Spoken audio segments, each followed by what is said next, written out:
Hope you're ready. Comments are disabled for this video.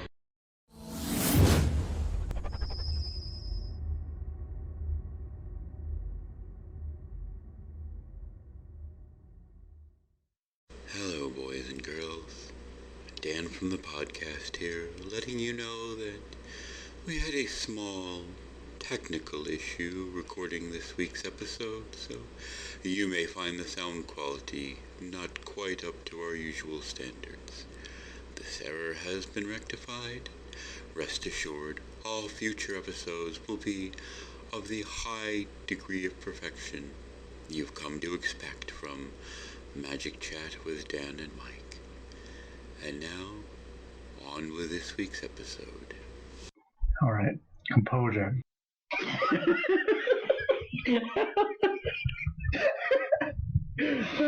With up to 4 stations. Just gonna have to cut out every other line. This is episode 4 for March 25th, 2014. Let's chat.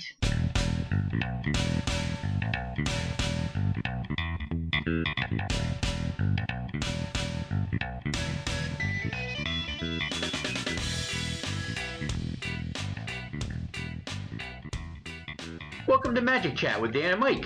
I'm your host, Dan Levant, and with me today is the lovely and talented Michael McKenna. Mike, who's our sponsor this week? Have you ever wanted to go to Disneyland but couldn't afford it? Do you enjoy mild amounts of fun in a traditionally racist atmosphere? Then come on down to south of the border, America's #1 destination for sombrero-based activities and games. Get your picture taken in hats from around the world, or cautiously approach Pedro the Mouse. There's just so much to do. With up to 4 stationary rides and 7 unique fountain beverages, it's ethnic fun for the whole family. America's favorite highway oasis. That was south of the border. Is that a zebra with a sombrero? Duh. And that was south of the border in South Carolina. Bring your friends. And it makes complete sense that an establishment in South Carolina would be Mexican themed. Welcome back, everybody. It's nice to have you. Thanks, Mike, for that wonderful sponsor there. No, thank you, south of the border. And we're happy to have y'all guys. We have a great show this week, and we have some special news. We've got some extra content for you this week. Mike and I are actually doing a draft video. Oh, boy! That will be going up on YouTube. I will put the link to that in the show notes, or I will edit into this podcast to let you know where that's going up. I don't know if it's going to be on my YouTube channel, or I might make one for the show. Hello, boys and girls. As of the editing of the podcast, I have not yet finished the editing of the draft video. Please watch our Facebook page, our Twitter feed, and check for updates to the blog to find out where you'll be able to watch these videos on YouTube. That works. We'll see what we can do. So one way or the other, it'll go up on YouTube, and I will either put it in the show notes, or I will edit back in here later after I've got it uploaded and let you guys know where it's going to be. So, since we're waiting for our next round to start, let's see how much time we've got here. It looks like we got plenty of time. We're going to do pack one, pick one. Oh, yeah. Oh, that's nice. All right. Let's see if we get it. Off the bottom. Cat Soldier token. Big fan of tokens. And Swamp. Oh. Not as good as Island, but still highly rated. Generally better than Forest. I'm going to set that aside. You know why? Because we're going to sign that Swamp. And one of you lucky f***s is going to get a signed Swamp. Yeah. One of you lucky listeners is going to get a signed Swamp. And here's the deal. What I want you to do is tweet at MagicChatPodcast. That's my Twitter account, which I'll post a link to this in as well, because I made a Twitter account now. Fantastic. I don't know what Twitter is. The first person that you don't know what Twitter is? No. You seriously don't know what Twitter is? I saw something about it on the internet. It's social networking, dude. Social networking. Yeah. It's no south of the border. It is no south of the border. So the first person to tweet at me what type of land we opened, which is Swamp. So tweet that at our account and hashtag, what should the hashtag be, Mike? Land grab.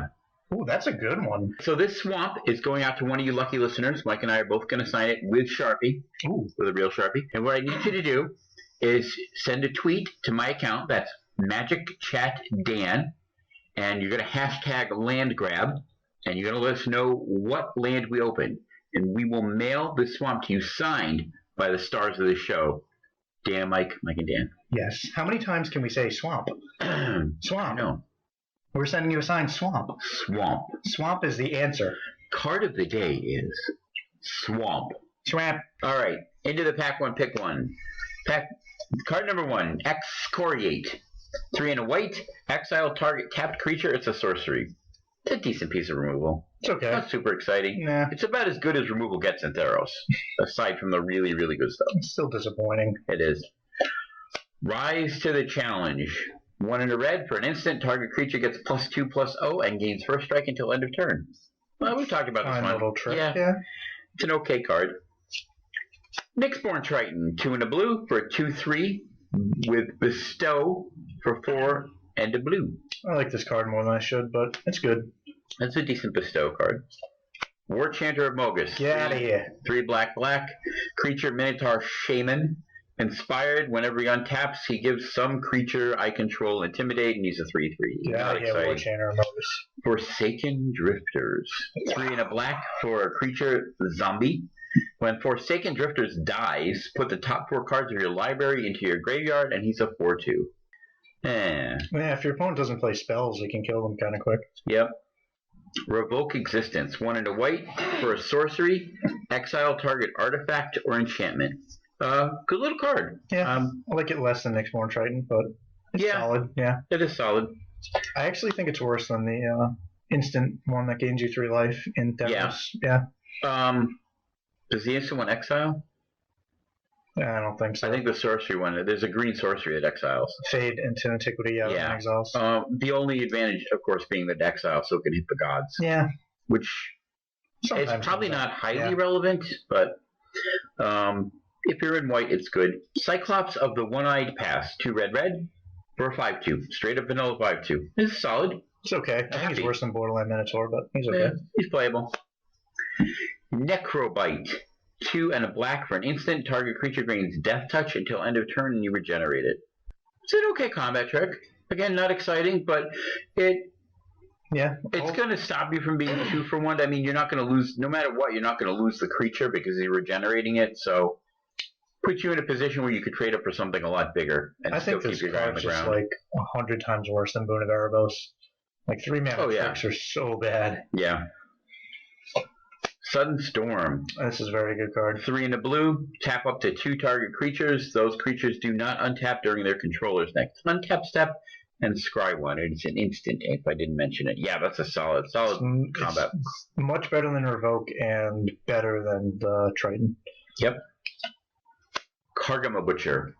We've talked about this guy. 2 and a red for a Minotaur. 2/3 with Inspired.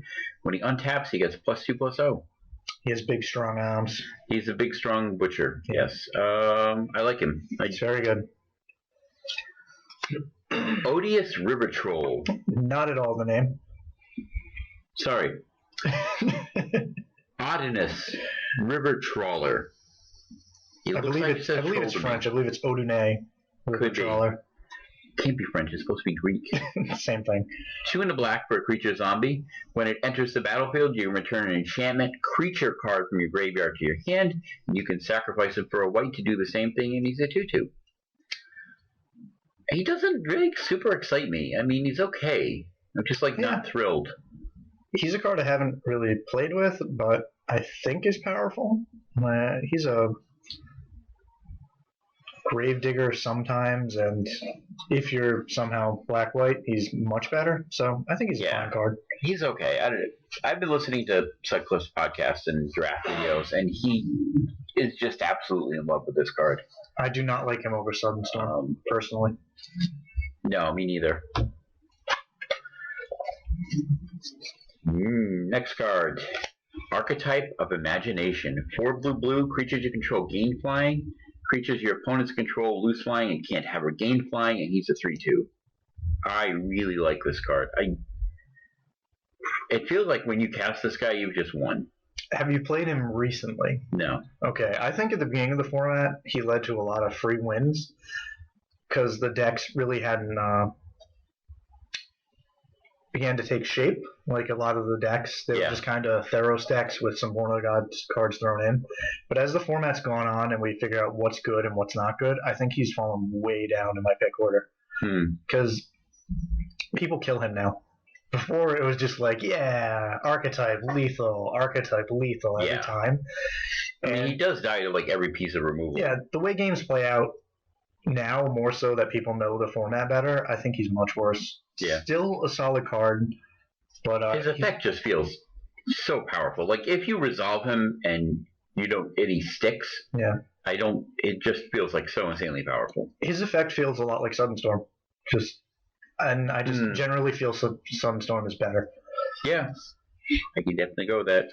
Lightning Volley. Whoa. 3 in a red for an instant. Until end of turn, creatures you control gain tap. This creature deals 1 damage to target creature or player. I like how... Is it playable? No. But I generally love John Avon art. And I think he knew this card was going to be terrible, so he's just like, you know what, I don't care. Yeah, it's like a bunch of mages standing around a temple with like... Oh, really? I thought it was just a building game. No, if you look really close, see there's columns with mages standing in between them like Lincoln and the penny. Yeah. And got like lightning coming off of them. That's really boring. Yeah, it's not exciting. No, not at all happy with that. And... yeah, there's a lot of not exciting stuff in there. No. And what did we get for rare? Is it the sweet? Rare? It is sweet. It's sweet, alright. Eidolon of Countless Battles. Alright, so... 1 white, enchantment creature spirit with bestow for 2 white. He's a 0/0 and he gets +1/+1 or gives the enchanted creature +1/+1 for each aura and each creature you control. Clearly this is the pick. Yeah, there's no common or uncommon I'd ever take over this card. I think it puts you in a great direction for the format. It's in one of the best colors, and it's probably the most powerful card in the entire set. Yep. Yeah. So the question is, which card gets the rip? I was going to be Lightning Volley, but you did mention the art, and... which I hate. If we've got... Rip it! Yeah, but you love it. It's so bad it's good, though, isn't it? That's true. We need a card to rip. We do need a card, because we rip. See, he's playable. I think it's got to be the War Chanter. Like, I hate Forsaken Drifters more. At least the War Chanter's leaping through the air like a... He is leaping. That is some saucy art, yeah. This is just like kind of amorphous, like skull face guys. That's it. Forsaken Drifters. Getting the rip. Oh, yeah. War Chanter of Mogus. Still Defender of the universe and ambassador to the free world. Huzzah!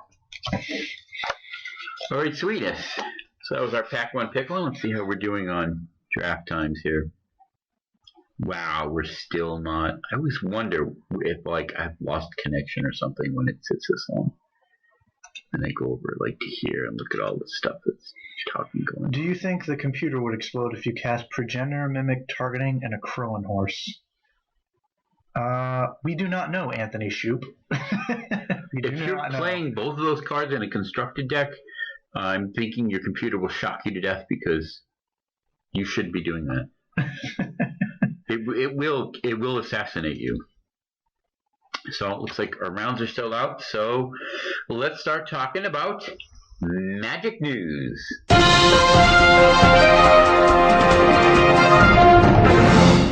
All right, let's start with tournament results. GP Cincy. The winner was Kyle Bogums with Esper Control. Yeah, I actually know who that is. You do? Yeah. Well, not personally, but he was a old time pro. He got second at Worlds like 6 years ago or something. Oh, cool. Yeah. Yep. So top 8 decks, obviously Esper Control, black-white mid-range, and this was kind of like a mono-black Devotion deck with a splash of white for Blood Baron, and I think he had Sin Collectors in the sideboard, similar to what I'm running. The mono-blue deck with the white splash for Detention Spheres. Mono-black aggro. This was the deck that was running the 4 of Herald of Torment. Yep, and for dude guy who's terrible, Dark Confidant. Dark Confidant, not Dark Confidant guy. There was a Naya aggro list, which was kind of unusual. It was running Madcap Skill. It looked a little bit like Blouses. I get to eat my hat. In one of the episodes, I said this deck would never do anything again for the rest of the time. It just top-8'd the GP. It top-8'd. It was running the Witch Stalkers, Voice. It was Voice of Resurgence. Yeah, it was I an saw interesting Voice. looking deck. There was a black-white mid-range deck and 2 more Esper controls, including Brad Nelson's, who top-aided. So. Yeah, second, I believe. Nice diverse list again. I'm really liking the way Standard is throwing up a lot of different decks right now. That makes me happy. This one is a little control heavy, both the black white mid ranges and the espers, but it's cool because the format's rotating. Every week it's a little bit different. And while I may not like the individual decks, it seems like a good format, and I can understand why other people enjoy it. Yeah. And now the GP Vienna. This was a Theros block limited event, so obviously it was day 1 sealed, day 2 drafting. The winner was, and again, I'm going to destroy this name, Aniol. I believe it's pronounced Ryan. Ryan Alcaraz. Ryan? It's not Ryan. It's clearly not Ryan. Bob Aniol. It's Aniol Alcaraz. Aniol Alcatraz. Yes. Who was playing Blue-White Heroic. That was the primary force of his deck. It wasn't obviously constructed, but that was what his deck was, like a Blue-White Heroic deck. Top 5 cards, no big surprises in here. Number 5 was the Nyxborn Shieldmate. Number 4, card we were just talking about on the draft, Sudden Storm. Quite strong. Fall of the Hammer, of course. Number 3, Prophet of Krufix. Number 2, and number 1, Phalanx Leader. I get the draft I told you about the other day. I had a pack 1, pick 1 was a Courser of Krufix, and then I opened a Prophet of Krufix. Yep. And it was a sweet deck. It was a lot of fun, yeah. I was watching one of the rounds where someone had the tap your guy, scry, draw card on the Prophet. Ooh. So every turn he's just like tapping it, drawing a card, and then untapping on his opponent's turn. So he's basically like recalling every turn. That's disgusting. Really sweet, That's really disgusting. Limited combos for all. All right, Star City Open in LA. This on the standard side, the winner was Jason Janeskowitz. I think that's Janeskowitz. Yeah, we'll go with that. Jason Janeskowitz. He was playing Esper Control. Top decks, there was a pair of Esper Control, green-red monsters, red-white burn, mono-blue devotion, black-white devotion, Jund monster, and a pair of Jund monsters. And this was what I thought was interesting because last week the top 8 Star City was completely dominated by mono-black decks or heavy black decks. And now they're almost, just almost not there. I still think that Esper Control has got a really good game against the black-based decks. And I know a lot of people think like the red-green monsters or Jund monsters has a strong game against them. Yeah. That may be true. In the matches I've played against them, it hasn't felt like that bad of a matchup to me. The mono black against like the Jund or the wool colored decks, but maybe it is. I know I say this a lot, but I'm pretty sure Esper Control is just the best deck in the format right now. And as Brad Nelson would say, the easiest to play, which I 100% agree with. Easiest to play. I think, the current Esper Control deck is kind of a joke. Explain, sir. Explain yourself. Most of the control cards right now in Standard don't give you options. You're basically Supreme Verdicting or Bust. You're just trying to keep people off Devotion, stuff like that.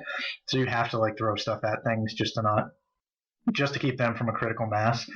And while Sphinx's Revelation has never been a difficult card to play, the supporting cast around it is easier. Like the old version with like Restoration Angels and Snapcasters had such a higher skill cap than what it does now. Now it's basically just Verdict or Bust. Okay, we're going to pause here because we're going to go back to the draft. All right, back from the draft. Okay, so then the legacy winners for the Star City this weekend, LA, was Phineas Pan. He was playing Bug Delver, which is sweet. That's a deck we're going to be talking about in a little while. Deck. Yep. So the top 8 decks, again, this is another just stellar list. This from Star City. Very diverse, too. Bug Delver, Blue-Red Delver, Mono Green 12 Post, Food Chain, Belcher, Sneak and Show, not Sneal and Show. Oh, okay. Manaless Dredge, and Blue-White Red Delver. What a list. This is just... Food Chain was a delight to watch. I was watching a few of the games with Food Chain, and people, like, every time they were reading the cards. Yeah. There were so many cards. The, what's the name of that blue one? Manipulate Fate. Manipulate Fate. And it cantrips. Card advantage. Manipulate Fate, which allows you to search for 3 cards from your library, exile them, and then it cantrip, so you draw a card. And pure value. Half of his matches were people reading his cards. Yeah. It was awesome. For those of you that don't know the way Food Chain works, it's an enchantment that lets you exile a creature, and then you add mana to your mana pool equal to its casting cost +1, any Plus color one, mana. yeah. Yep. And then you have the Mist Hologriffins that let you cast them from exile. So you exile a Mist Hologriffin, Net a mana, cast it again, exile it, mana, net a mana, yeah. and you go infinite on your mana generation, and then you cast Emrakul. And you also cast infinite spells. So if you have something like Tidesdown Spirant in play, you just bounce all their permanents and stuff.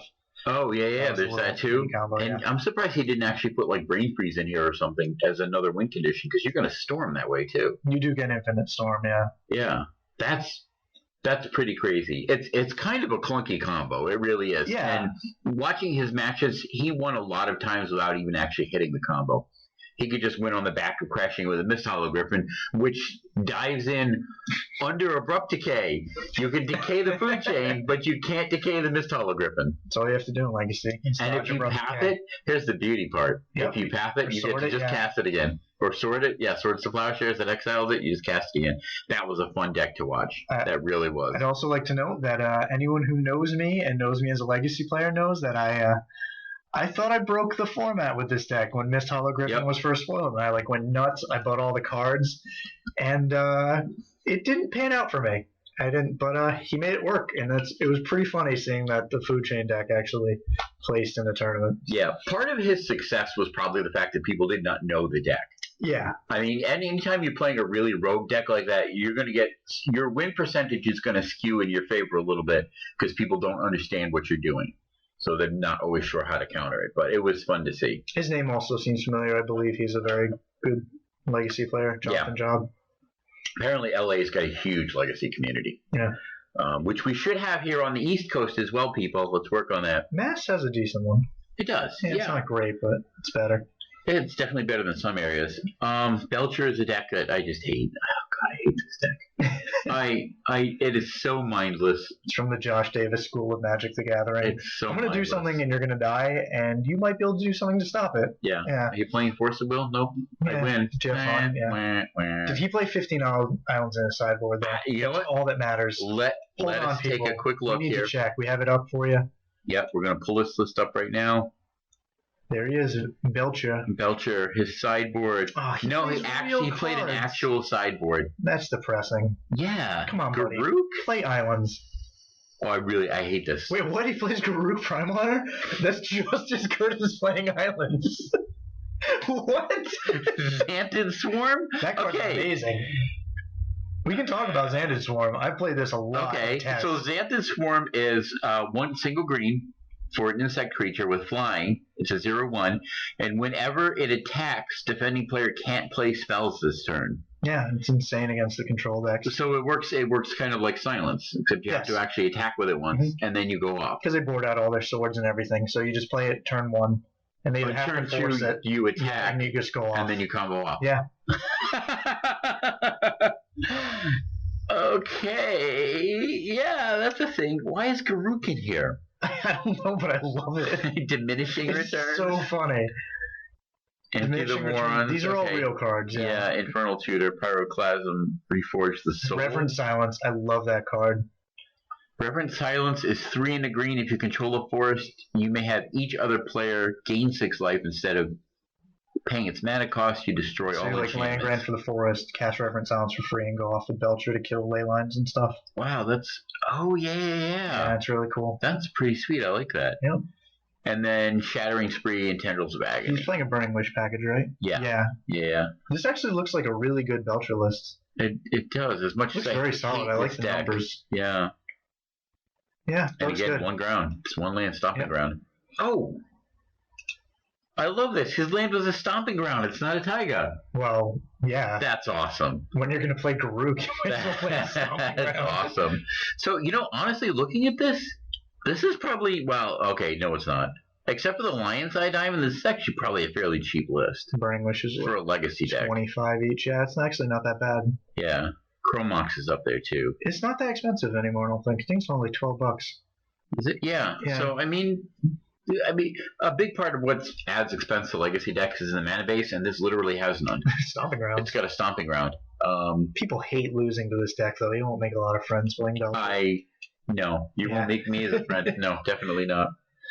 And of course, our old friend Sneak and Show and Nanolist Dredge was fun to see. I'm not fond of the Dredge decks, but I appreciate this one a little bit more because it's fueled entirely off card interactions. Yeah.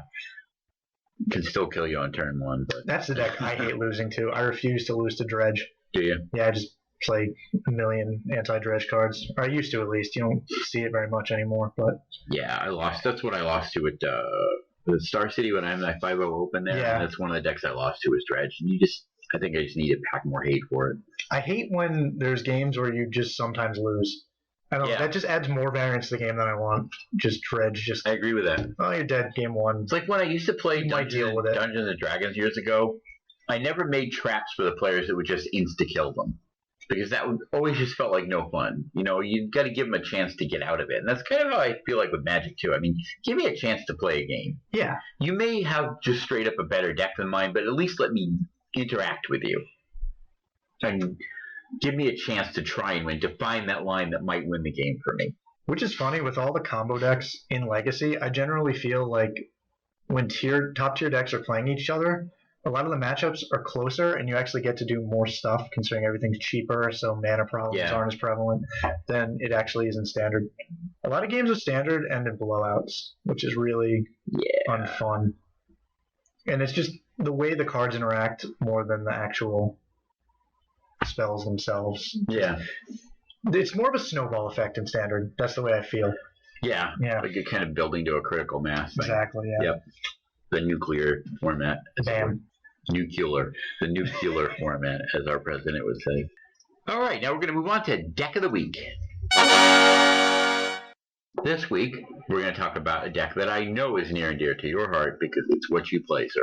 It is my current Legacy deck. That would be Bug Delver. It plays Delver of Secrets and blue cards, so I can't hate it. For those of you who don't know, although I think everybody listening to this should know, the BUG in Bug stands for Black, Blue, Green. There you go. You learned something today. So what type of deck is this, starters? It is primarily a tempo deck that has answers to generally everything in the format, in either Abrupt Decay, Counter Magic, and it just backs these efficient creatures with all these tools. And it's just really powerful. So let's talk about some of the key cards. First of all, let's talk about Delver itself. Delver is 1 blue for a 1/1. On your upkeep, you can peek at the top card of your library. If it's an instant or sorcery, you reveal it, and he flips into a 3/2 flyer. Yeah. And most of the time in Legacy, he's a 3/2 flyer for 1 blue. Yes. Especially in a deck like this where you have so much deck manipulation. So with Delver, I mean, it's just a matter of straight up efficiency.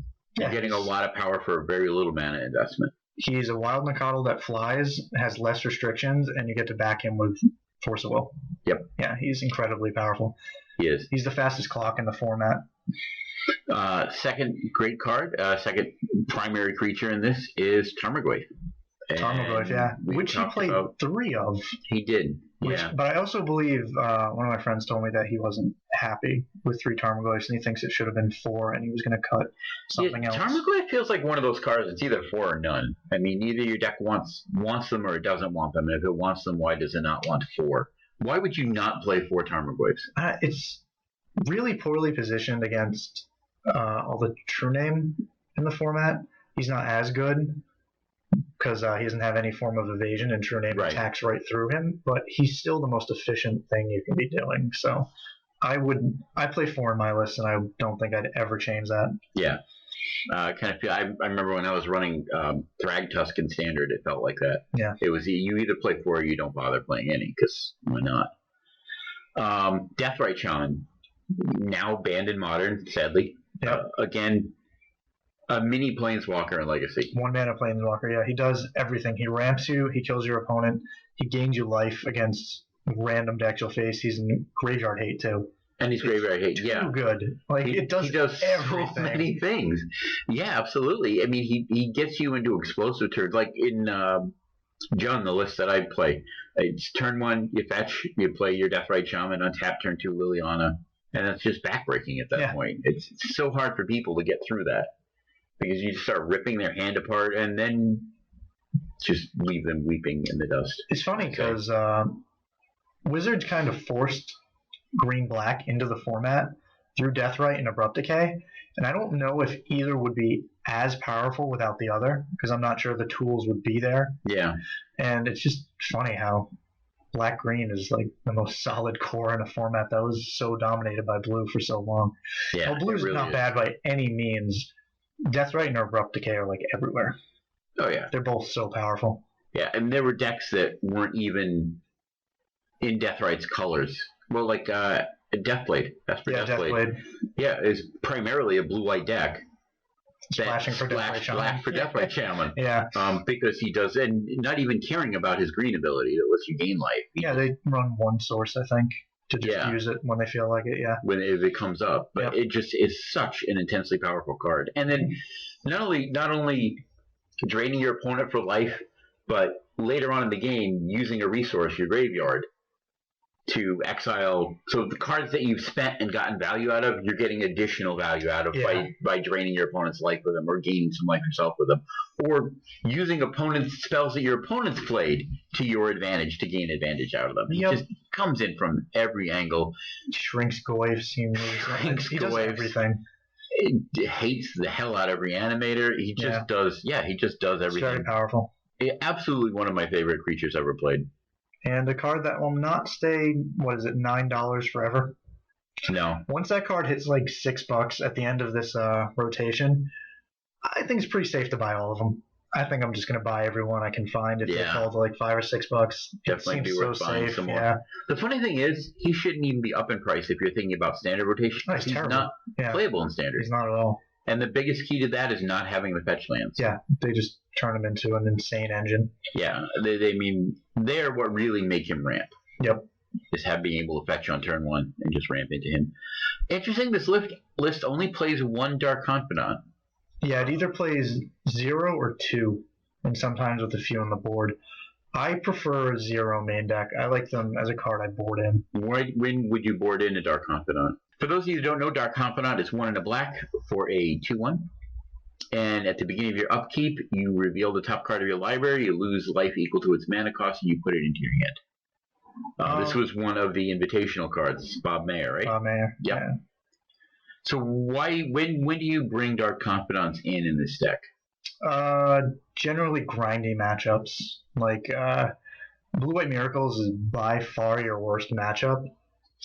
And the games are going to go long, and you just have to have a way to card advantage them. Because, I'll start off by saying this deck is terrible against Blue-White Miracles. It's really bad.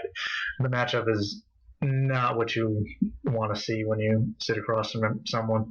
But yeah, he's very good in long games. He's actually quite good in the mirror, too. Because a lot of games with these decks go to top deck wars. And if you land your Confidant against someone who doesn't have a Confidant and doesn't have a way to remove it instantly, you win the game. Yeah. He's that good. Yeah, he absolutely is. Interesting, it includes a Tombstalker.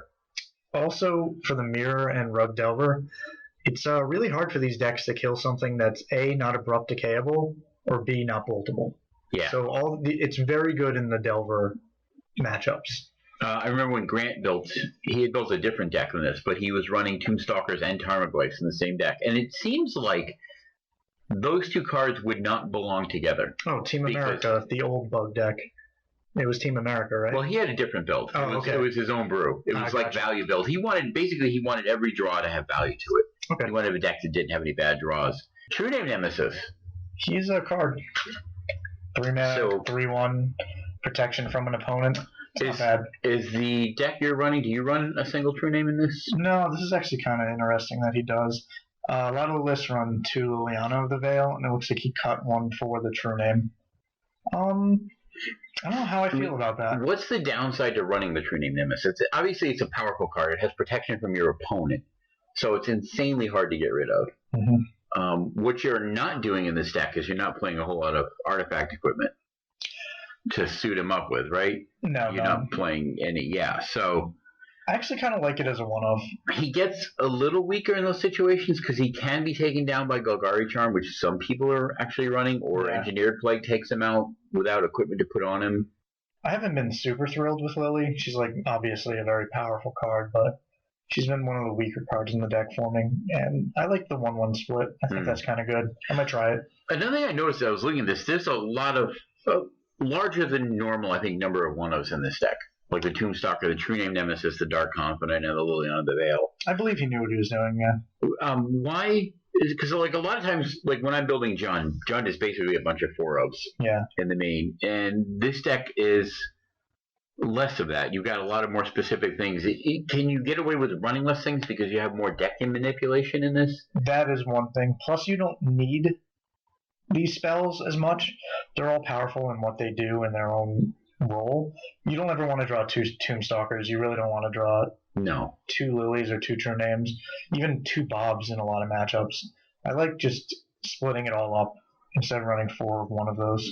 All right, other cards in the list. So that's it for the creatures and stuff. Let's see. The meta base is basically colored lands and wastelands. And fetches. There's no basics, which always makes me feel a little sketchy. I hate it. I absolutely hate it. But running no basics. Delver made me numb to it. So really, it just leaves me so on edge because you're wastelanded so easily, and you're dead to like Blood Moon and things like. Well, okay, with a little bit of an exception, the Deathrite Shaman helps you with that a little bit. Having Deathrite Shaman stops things like Blood Moon and Wasteland from being complete blowouts. You're not stone dead. If you can like turn 1 a Bayou, run out your Deathrite Shaman, and then somebody, wastelands your Bayou, you're not stone dead. You've still got mana to work with. Yeah. I gotta say, lands in the yard. I love this guy's list. I really do. Let's see. So in your instance, and sorceries here. So we've got 3 of these. Disfigure. This is just 1 black instant -2/-2. It's good in the metagame right now. I like it a lot.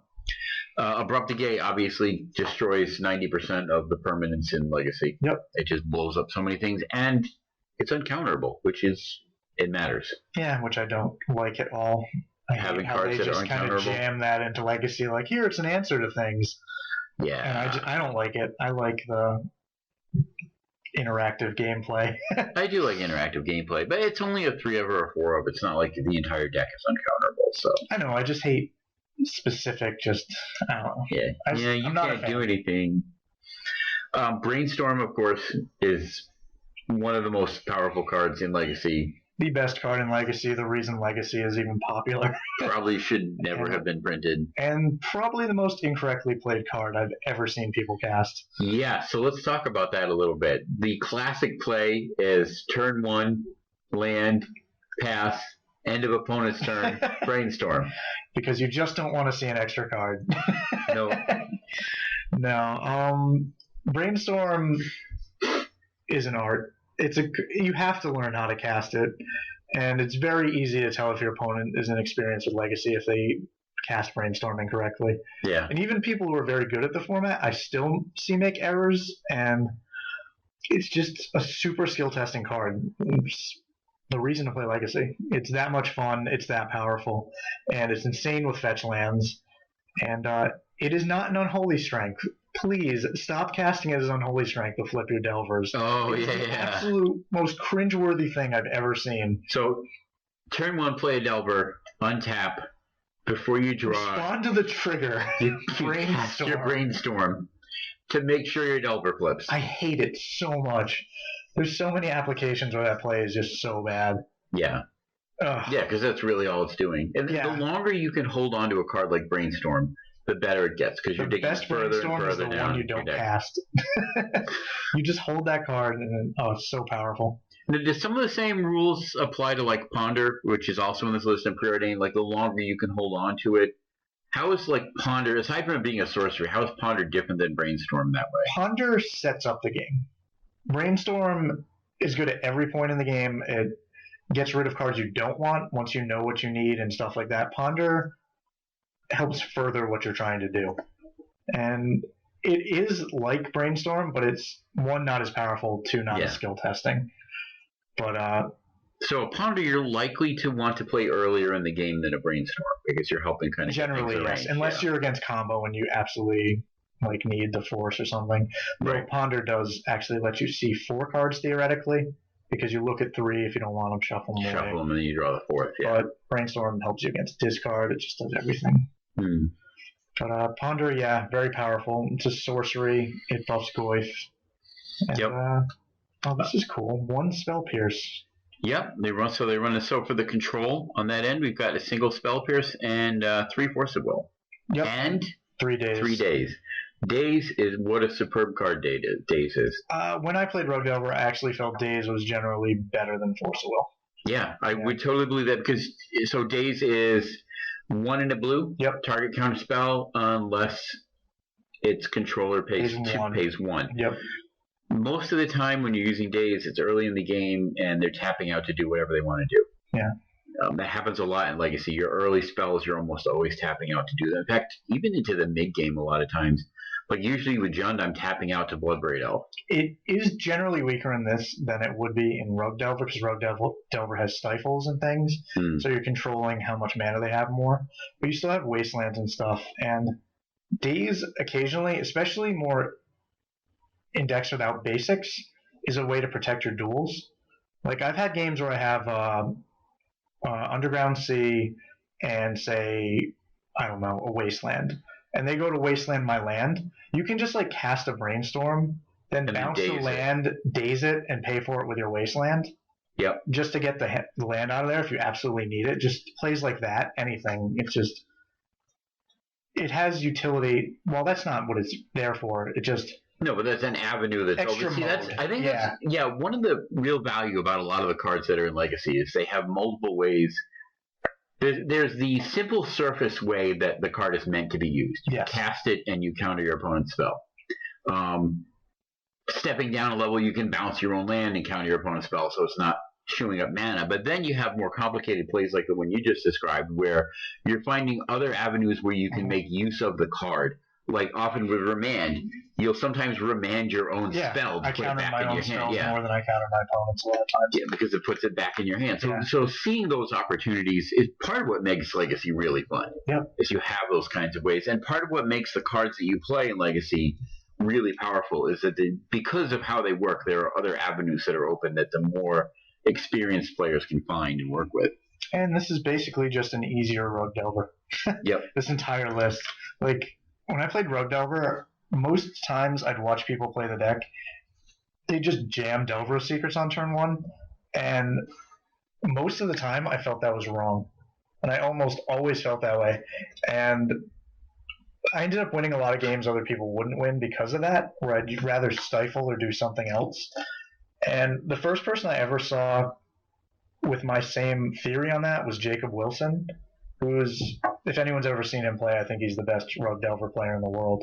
But it just shows that there's so many different things you can do with all these cards. Yeah. And everything as simple as, oh, well, I'm the tempo deck, I want to run out my Delver turn 1. It may not be right. There's just so many different things you can do, and that's why Legacy is so much better than Standard. Every card is just... Everything's more powerful. There's so much more thought to everything. Even just fetching with your mana base takes much more thought, because you have to think, does my opponent have the Stifle? Does my opponent have a Wasteland? How do I play around Wasteland? What lands will I need? What lands will I need in 3 turns if they Wasteland me?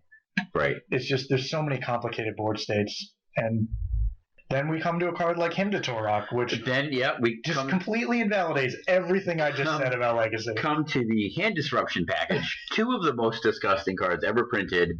Thoughtseize, which you should know because it's 1 black. Look at player's hand, and you can make them discard a card, and you lose 2 life. And Hymn to Torok, 2 black. Target player discards 2 cards at random. Hooray! Stupidest card ever printed. What a backbreaking... Again, talking about powerful turns. Turn 1, Thoughtseize. Turn 2, Hymn to Torok. Turn 3, Liliana out of Jund or Degael or something. This deck can do it. That's crippling. Yeah, it hits lands, like, randomly. Randomly, you'll just win games by casting this card, and that's why I absolutely hate it. Oh, it's so dumb. So dumb. Plus an infinite amount of art for it, which again, as we were talking about, the Quentin Hoover art, the Fat Gandalf, the only one that Mike and I will run. Yeah. And it's a shame there was never a foil version of it. See, why didn't they use that art in from the Vol 20? I don't know. I would have loved that. They wanted to commission someone. It's really better art, I think. It's the best art that's on the card. Yeah, I agree. It really is. And actually, another thing, when you have, and this is an interesting little side bit, when you have a card like him to draw with so many different pieces of art for it, I highly recommend playing 4 with the same piece of art on them.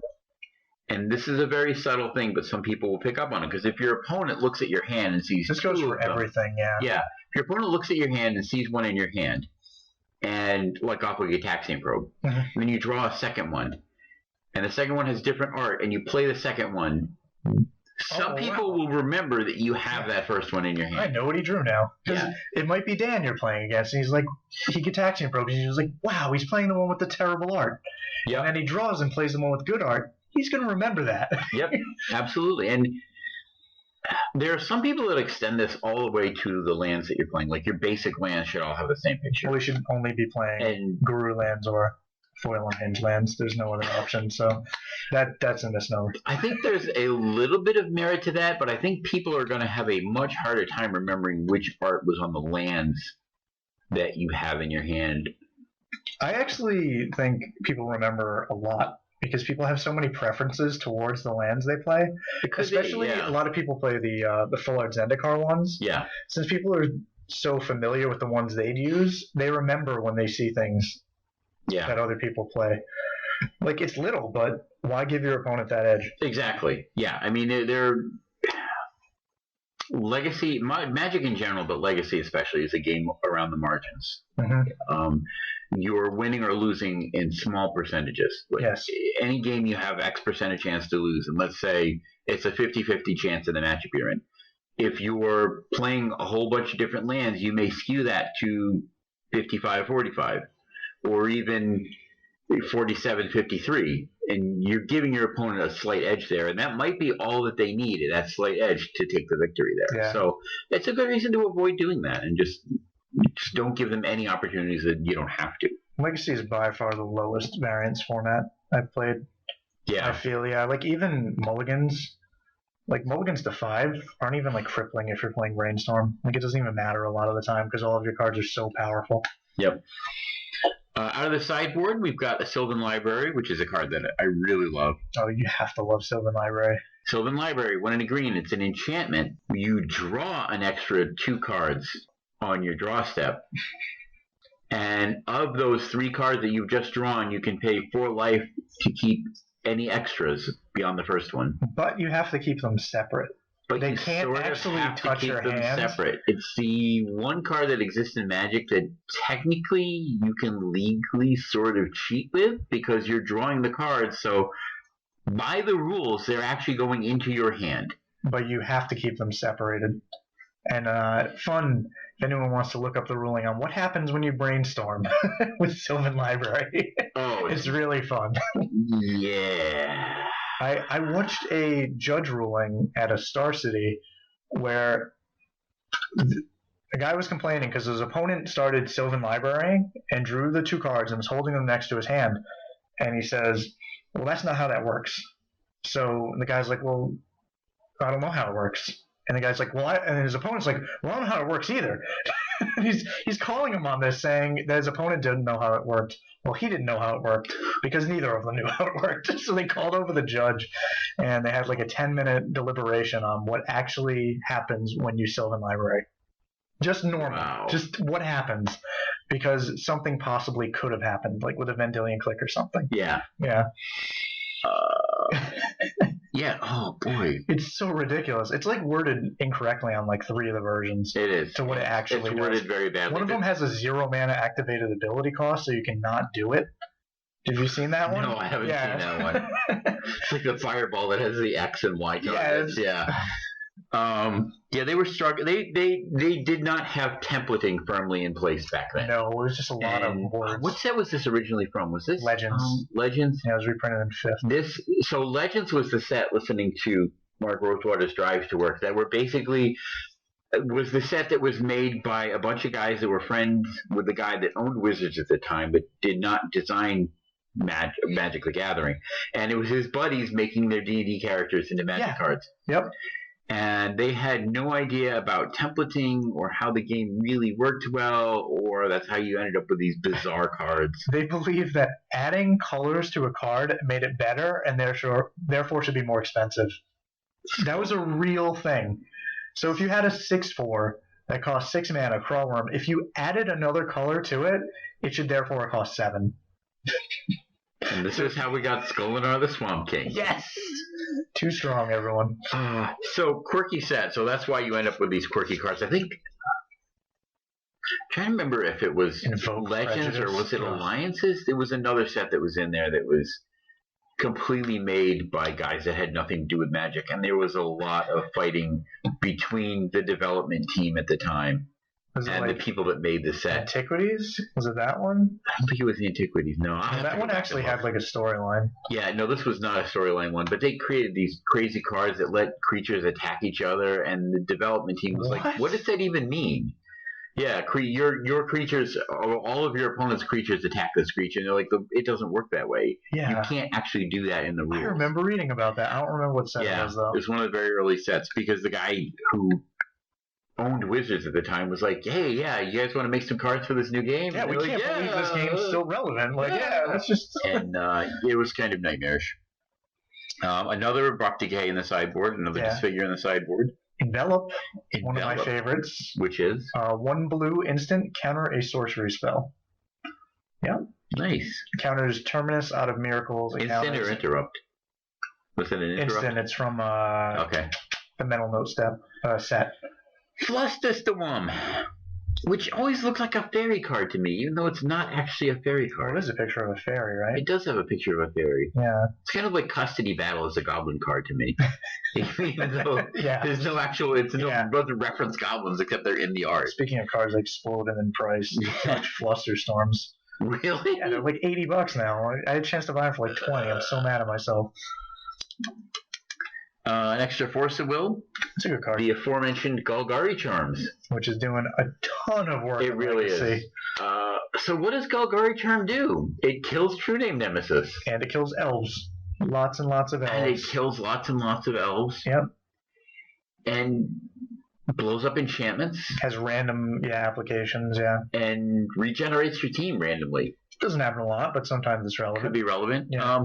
And the biggest thing is the -1/-1, taking out elves and taking out True Name Nemesis. Yeah, just the fact that it can do other stuff makes it better than other options, like Marsh Casualties. I love the fact that since Scars of Mirrodin, at least, every block that's come out has had cards that have gone right into Legacy and Modern. The block, you mean? Yeah. Yeah, out of the block. Like you're seeing cards come out of the block that are essentially staple. So, like, out of Mirrodin, obviously, the swords are playable.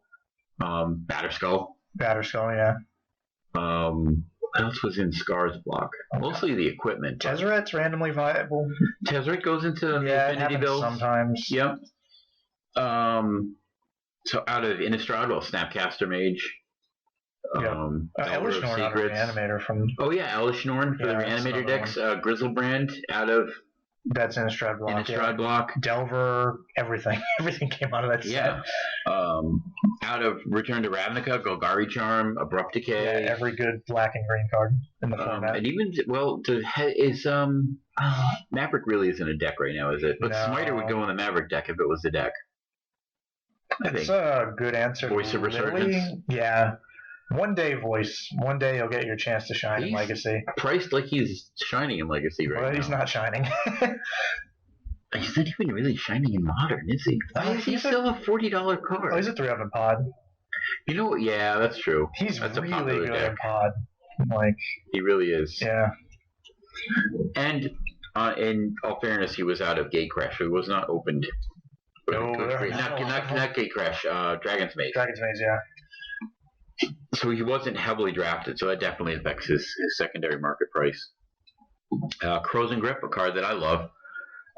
That is 2 and a green, destroy target enchantment or artifact. Yep. Sorry about the pause there. It's an instant, and it has split second, which is a mechanic. Batterskull. Yeah, Batterskull and Jete both will destroy the Divining Top. Yes, top. Counterbalance, Mhm. technically, although the counterbalance still triggers. It does, but explodes in the The biggest thing is Jete. I mean, you can blow up a Divining Top. It's probably not what you want to be doing with your grip, but it might be worth it depending on the situation. But Jete and Batterskull are the biggest things that it hits. Fun fact, if your opponent has a Vendilion click on top of their library, and you attempt to Frozen Grip it, if it flips, it will counter it. Yes, yes, because it doesn't stop triggered abilities. Yep. There are two things you can do actually in response to split second. You know what they are? Morph and... Tap lands. Oh, yeah. Yep. Okay. Or activate like a Birds of Paradise or something. Yep. Mana abilities that don't use the stack. Split second is basically, so the ability says that when this spell is on the stack, nobody can put anything else on the stack. So you can't activate abilities, and you cannot cast spells. It's a mechanic that I really, really love. I'm glad that they did not overdo it. There are a handful of cards. Well, Frozen Grip is playable. Sudden Shock is sometimes playable. Sudden Shock is actually playable in Legacy, Burn, and That's about it, I think. No, Extirpate. Oh yeah, Extirpate. Extirpate is usable. So that's the 1 black instant. Choose a card that's in someone's graveyard, and then you go through their library hand and exile all copies of that card.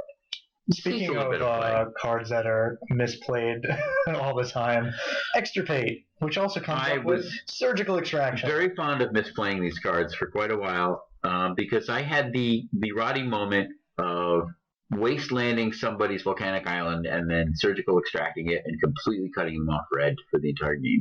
Yeah. And it felt good. It was bad. And I then admit that it was the other bad. 98 million times when that doesn't happen, and then you're playing Surgical Extraction in your deck. Yeah, I am definitely in a Surgical Extraction 12-step program right now. Yes. I am a Surgical Extraction player, and I freely admit it. Surgical Extraction has its place, and it's against Dredge and Reanimator. Yep. And you should not even play it otherwise. Like, unless you're hitting, I guess it's good against lands, because you hit, or the Punishing Jund or whatever. It's fine, but still, this card is used so incorrectly all the time. It really is. You need to use it to hit a really key piece. I don't even like it against Reanimator and Dredge. I don't think it does enough against Dredge. Here's my theory. If you're able to Surgical Extraction something against a fair deck, that means that you've already been able to deal with it before.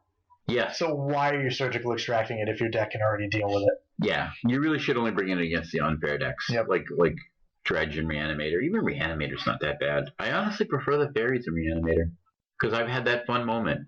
Oh, yeah. I'm exhuming, and then I pitch. So the card I'm talking about is Fairies Macabre, 1 black. It's a 2/2 flyer, and you can discard it from your hand to exile 2 cards from a graveyard. Cannot be countered. Nope, can't be stifled. Can't be countered because it's an activated ability. And he did Exhume, which is 1 in a black. 1 in a black. Each player puts a creature from their graveyard into play. So he exhumed. I discarded my fairies to remove his 2 creatures from his graveyard, and then I got to exhume my fairies onto the battlefield. That's sweet, sweet value. So much sweet value. I don't know if it's really that good or not. I think there are probably better graveyard hate sideboard cards. Relic of Progenitor, Spellbomb, Nihil Spellbomb, things like that. Relic is usually my favorite. Yeah, that are just probably better. The upside to Spellbomb is you can just tap it and sack it to eliminate the graveyard. You have to keep mana up for the Relic, which in Legacy may be a turn too slow. Yeah, there's a lot of decks where mana is so tight that you need to actually cast Surgical, and this generally is one of them. Yeah. So anyway, the rest of the board we got. This one also runs Surgical Extraction. Another spell pierce. Yeah. Surgical Extraction, a Vendilion Clique, the second Liliana in the Veil, and a Maelstrom Pulse, which is a handy little card. So again, a lot of 1/0s and a pair of 2/0s in the sideboard. And again, I think you can get away with that in a deck like this because you've got so much deck manipulation. You're going to get to what you need. I like 1 and 2/0s. That means he really understands what he's trying to beat and what he's going to need for matchups. Because when you see a bunch of 4/0s, it's generally someone just threw something in their sideboard. Yeah. They don't really know what they're actually targeting. I tend to run 3/0s in my Jund board Partly because Jund already has a lot of answers in it to a lot of things. Yeah. I can already deal with a lot of stuff out of my main deck, and I want to be sure when I need a sideboard card that I'm going to hit it. So I tend to run them as 3-ofs against very specific threats. And like you can't brainstorm Jund. them away. Right, and I don't have the deck manipulation that Bug has. So anyway, it's a very fun deck. So how do you beat this deck, actually? You play Miracles. What do you need to attack in a Bug deck to beat it? Playing against this deck is like most decks in Legacy. Single answers aren't going to beat the deck. It's more just a general understanding of the format. You have to play against it. That's all I can say. Because there's no right way to attack the deck. Everything they do has to be answered in away from you. Because you can't just beat Delver, you can't just beat Deathrite Shaman. You're going to lose to other things. You just have to have a powerful strategy and know how to interact with them and when to interact with them. Because cards like Daze and Force of Will, and even Discard, change everything that's going to happen. So Legacy is a format that really rewards knowing your deck and knowing every other deck. Yeah. And playing against them. Yeah. What are the bad matchups for this deck besides Miracles? Besides Miracles? And why is Miracles bad for it? If they ever get... they just grind you out with top. And Terminuses and stuff. It's just... Daze is generally weak. It's just the way it matches up. I don't know. I've only played it a few times, but I've played it from the other side of the table too, actually playing Miracles, and it just felt like free wins most of the time. It was pretty easy. But Counterbalance is okay against them, but then your opponent is stuck with Abrupt Decays that only kill Counterbalance, and just it's very awkward for the Bug deck. Because the Miracles deck can just play off the top of their library. They don't care if you're Hymn to Torok in their hand away, as long as they hit their lands. A lot of your creatures aren't good against Jace, too, because if you're going... Delver gets bounced by it, Goyf gets bounced by it. God forbid you ever bounce a Tombstalker. He's never coming back. Yeah, that's just bad. But it's just... poor matchup. Just plays out badly for Bug. How does it face up against things like Storm decks? You have every tool you could ever want against Storm decks. You have a Fast Clock and Delver Secrets. You have Hand Disruption. You have Counter Magic, and you have Lily. And basically, you have some dead cards in the deck, like main deck, like Disfigure and stuff. But you're set up so well against the combo decks with this. Yeah. And you even have just look at all these cards. What about So Dredge good decks? Dredge is really an unfair deck. My strategy in Magic is just either completely hate Dredge out or dodge it. So I either... Because if you overcommit to your board and never play it, you feel like an idiot. But if you commit nothing to your board and then play it and lose, you're so mad. Yeah. But it's... So whichever one you do, the opposite will happen every time, because that's the way how the do you, world works. let's say a Dredge deck is going off on turn 1 or turn 2. How do you interact with that? Because they can just go completely nuts and win the game, potentially. You generally lose game 1 and accept it, and then hope to draw surgicals and for answers. But Dredge's game 1 isn't even that bad for this deck with Death Rights and stuff. It's not great by any means. If you're on the play, if you're on the draw, yeah, but it's not really bad. It's not like back in the day when the fair decks just auto lost game 1. Right. Even if it's 80-20, you can still steal games. I don't even think it's that bad. But yeah, just don't play against Dredge. And tell your friends not to play Dredge because nobody likes playing against it. I really don't. Don't like Dredge. All right, that was our deck of the week, and now we are going deep.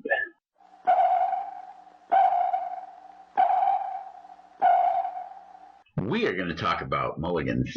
Since we raised this on last week's episode, I said, why not? Let's do mulligans. Sure. Let's get right into it. So first of all, history of mulligans in the game. And I actually found Rosewater's Daily MTG article on mulligans and read it a little bit. The first mulligans that they had in the game, and I remember these, were if you drew and you had either 0 lands in your hand or all lands in your hand, you could completely mulligan the hand and draw another 7. And you could do this repeatedly until you had at least 1 in your hand. Why this became really bad is because there are decks in Legacy that can absolutely abuse this rule and mulligan infinitely until they've got a perfect hand. For example, Manaless Dredge that runs no lands. Hooray! If you drew new lands, you would have to reveal your hand to your opponent, and then you could take a mulligan and draw another 7. So with Manaless Dredge, you could just mulligan over and over again until you had a perfect opening hand. Charbelcher runs a single land. And actually, if you have that single land in your opening hand, that's a good hand for you. So again, you can probably mulligan over and over until you get a perfect hand. I have 2 I want to talk about. Yep. First off is Dredge and Vintage, which people basically mulligan into Bazaar Baghdad anyway. If this rule existed, you just mull into Bazaar every game and just win on turn 2. No matter what, and they couldn't interact. So thank you, whoever decided to do away with this. Yeah. And what's the other one? Mishra's Workshop. The Workshop decks in Vintage. Oh, yeah. Were those all lands? 43 land type decks? Or it was a lot less lands. Yeah. So you just mull into their Workshop and try to kill them. Yep. Yeah. Another card that's in Legacy right now is Utal Spells, which plays, again, no lands. It generates all of its mana off of Elvish Spirit Guide and Simian Spirit Guide that you can discard to generate mana. Lotus Petal and Wild Cantor. Yep. So then again, you could do that. And the Manaless Dredge, of course, works purely off card interactions. So these decks would just completely abuse a rule like this. So thank goodness they got rid of that. Goodbye. The current mulligan rule, which is actually nicknamed the Paris Mulligan, was created by a gentleman named Matt Hyra, who was a judge working for Wizards. There was a lot of messing around apparently with mulligans early on, trying different things to come up with different ways to work them. Everybody had house rules they would do for mulligans. Yep. He proposed this idea. DCI liked it. The first time they actually ran it was in LA. And they tried running it in Boston, but the Boston event they ran, 20 people showed for it. So they didn't count it as a good trial run. It was really bad turnout. That's a lot, Boston. It was okay in LA, so then they ran it in Pro Tour Paris, which was a huge event. It worked really well, and it's been adopted ever since. And this is the rule you guys all know and love, where you can shuffle all your cards back in and draw one less until you have 0 cards in the hand, and then you are required to stop doing mulligans. I think they got it right. I think I've it works really well. I've been very happy with the mulligan rule of Magic. Yep. And I think this was actually around, I didn't check, but before the draw go rule. I think the draw go came in later. Really? After this mulligan. Oh, wow. I think so. I'm not sure. I'd have to double check that. Maybe I'll edit that part in. I'll go look. Regardless, most people hate mulligans. And they shouldn't. For most people, it feels really bad to take a mulligan. Because you look at your opening hand, it's completely unplayable. And especially if you're on the play, not on the draw, you feel like you're down 2 cards now. Yeah. Because they're going to get a draw before you. You're going down to 5, or God forbid 4, or down to 6 or 5 or even 4. And it feels really bad. You feel so behind the 8 ball. Why aren't you behind the 8 ball at that point? Well, you are a little bit, but not to the point people make it. While your percentage for winning goes down every time you mulligan, it doesn't change the fact that your opponent's hand still may not be good. Maybe they kept a bad hand, and maybe you curve out and just kill them. Or maybe they should have mulliganed. It's not as detrimental as it feels.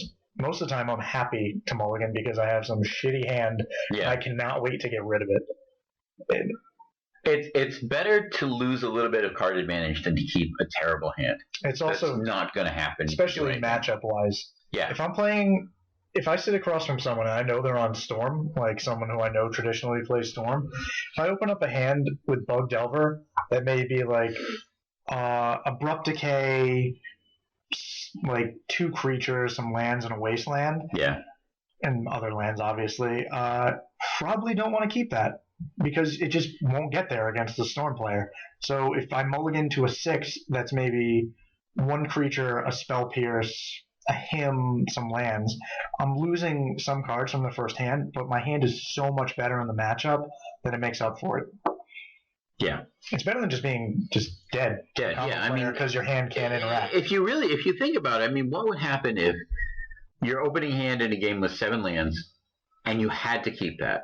How bad would that feel? The game would suck. It would, because you're already insanely behind the 8 ball, and you have to draw nothing but running spells, and the percentages of that are really small. You're going to be drawing more lands in there, and it really is terrible. And plus, this kind of goes with the mulligans, I guess, a little bit. Being mana screwed, being short on lands is infinitely better than being mana flooded, having too many lands. Because and then every time you draw a land, you're starting to do things. But another reason why Brainstorm is insane. Yeah. Takes your mana flood and turns it into new cards. So, as a general rule, this obviously is going to get really complicated. How do people know when they should mulligan? Experience. It's just that's really all it is. Just knowing when your hand can get there and when it can't. Like percentages of drawing. What kind of criteria are you thinking about when you're deciding whether or not to mulligan? Let's say, it probably applies a little bit differently depending on what type of deck you're playing, first of all. And formats. So let's say you're playing an aggressive deck. Mm-hmm. How are you going to know when you want to mulligan that? Well, if you look at your hand and you just know you can't win the game, you ship it. That's the first one. If you just know, if you have that gut feeling like, oh, I don't think this can get there, ship it. Try for something better. And people remember more times that they get burned by shipping those hands, drawing into something worse than the times where they actually draw into something better and crush their opponent. And that's just it's human nature. That's just the way we work. But if you don't have the right mix of spells for what you're trying to do, if you open up a hand in your aggro deck and it's just a bunch of like burn and no creatures to like get there, probably won't work. You might want to ship it back, find that goblin guide, something to have consistent pressure for. And with control decks, you generally want lands, one piece of early interaction, and something for the mid game, and hope to draw into your bomb spells later. And like, you don't need Sphinx's Revelation in your opening hand. You don't need Aetherling or Elspeth. Right. A lot of the best hands you draw are just land, Azorius Charm when Azorius Charm was good, obviously. Supreme Verdict, Detention Sphere, anything. It's all you really want. You don't need anything else. And then... Because those are the cards that are going to get you to your later game. Yeah. You're going to start to draw the things that you need. Yeah. Or you want to see card manipulation. Yeah. Because even sometimes bad hands can be fixed by card manipulation. Though, generally, you shouldn't keep a bad hand because you have card manipulation. No. It was... what was I thinking of? I've seen a lot of people keep... Especially in Legacy, they keep really bad hands because they have a Brainstorm in it. And then they lose to, like, Wasteland. Yeah. That happens a lot. Yeah, they'll keep a one-land hand, and it has a Brainstorm and random other things. They'll play their one land, and it'll be dual-colored. It'll be like an Underground Sea or something like that. They'll pass the turn. You play your Wasteland, you waste it out, they Brainstorm in response and see no lands. Yeah. That's another thing. When people, like, a lot of times keeping one-landers with Rogue Delver was correct, and a lot of times I'd see people keep a one-lander, go land Delver Secrets when they have, like, a Ponder or something in their hand, or, like, they'd use their fetch right away, and just lose because their opponent wastelands it, kills their Delver. Like, if you have a fetch land and a Ponder in your hand, a lot of times it's right to just play the fetch and pass, and then on your next turn fetch it, Ponder, because then you can like play the land you draw off the Ponder, and if you don't, you have other options. Yeah, and you're get going to see one more deeper. cards. Yeah, and I can't teach the world how to play Rogue Delver. I want to, but they won't listen. Yeah, well, these are things to keep in mind, and I think, like you mentioned before, perception with the mulligans is a huge thing. We have this kind of thing that people it's a mentality. It's a mentality, and there's what's called confirmation bias. Yes. Like, you expect a mulligan to be bad for you. It's just your feeling. So every time a mulligan goes wrong, you're going to remember that more than you're going to remember the times that it went right. And if you really want to step up your game, if you really want to kind of ingrain these things, you should start like writing down every time you had to take a mulligan and what you ended up, how far you mulligan, and how that game turned out for you. And I think you will see over time that if you really look at the hand, decide it needs to be shipped, you ship it, more often than not, you're going to put yourself in a position where it's better than if you had kept that opening hand. Yeah. It's also very easy to blame mulligans for why people lose. And a lot of people attribute that to why they lost. Oh, I was down a card. Yeah, that card didn't matter. Like, you misplaying is why you lost that game. It has nothing to do with your mulligan. And funny thing, this that being in the game, along with like variants with the lands and stuff, gives people, especially newer players, and this is very important for newer players, it gives them an outlet. It gives them something else to blame other than their own bad playing. Yeah. And that's what actually keeps them in the game. When they're new players and they're not like brand new players because they kind of already expect to be losing. And this is where variance and where the mulligans comes in, because you have brand new players that are playing and they're going to expect to lose, but eventually, at some point in time, they're just going to win a game out of variance. Their opponent's going to get screwed. Someone they think is much better than them, and they're going to win a game. That's going to feel amazing. And they won't think it's variance. And I won, and they'll keep playing. Yeah. And then you get like mid-experienced players that are being more competitive, but still not really ready to go to that next level and analyze things deeply. And it gives them an outlet, something to blame other than themselves, so they kind of stay interested in the game. Yeah. It's like the variance is like, oh, I got mana screwed, or it's something you hear. People forget that their opponents mulligan too, and that their opponents get mana screwed. It's just, and people need to realize that a lot of times, if you mulled a 4, you can't play the same way as if you mulled if you had 7 in your hand. And that's something I see a lot more in Limited, where people will make these like risk-reward plays.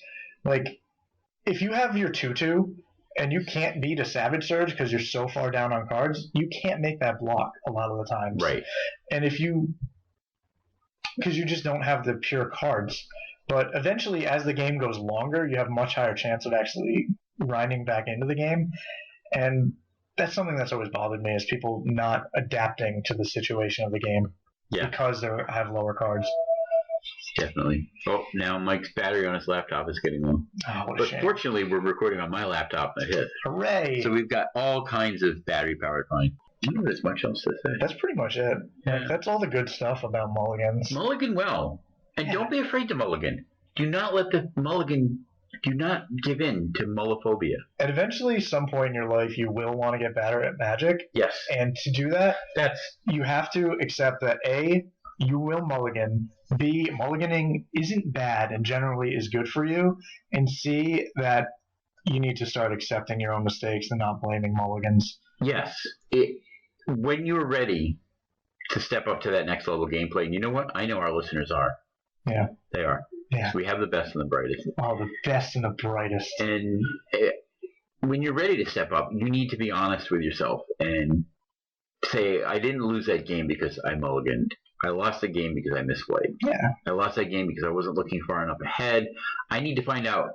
In every game that you play, win or lose, you need to say, what did I do wrong in that game? And it's funny because you get to the point where you have this terrible feeling where you won a game, but you misplayed like crazy. Oh, you know you didn't earn it, that type of game? Yeah. I had one against one of our friends at the temple a few weeks back. He was playing Esper Control, and I made at least 5 misplays over the course of the game and still won. Was it me? And he and I both know it. It was Evan. Oh, okay.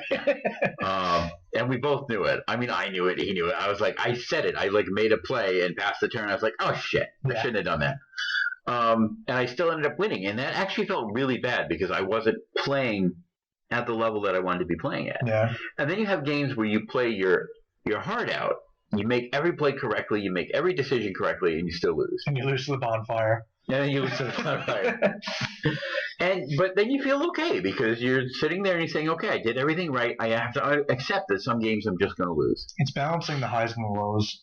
Yes. It's very difficult to do, but you have to get there. And looking at every game and saying, what did I do right? What did I do wrong? And every time you lose, looking at the game honestly and saying, did I do something wrong here that made me lose? Or was there just no way I was ever going to win this game?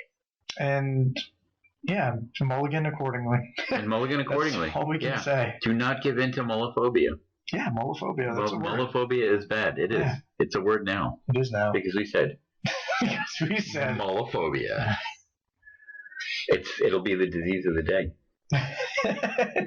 Go to south of the border and get mulliphobia.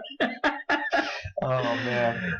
Pedro mulliphobia. Pedro does not have mulliphobia. You've got to approach him at a 45-degree angle. That's wonderful. All right. Random card of the week.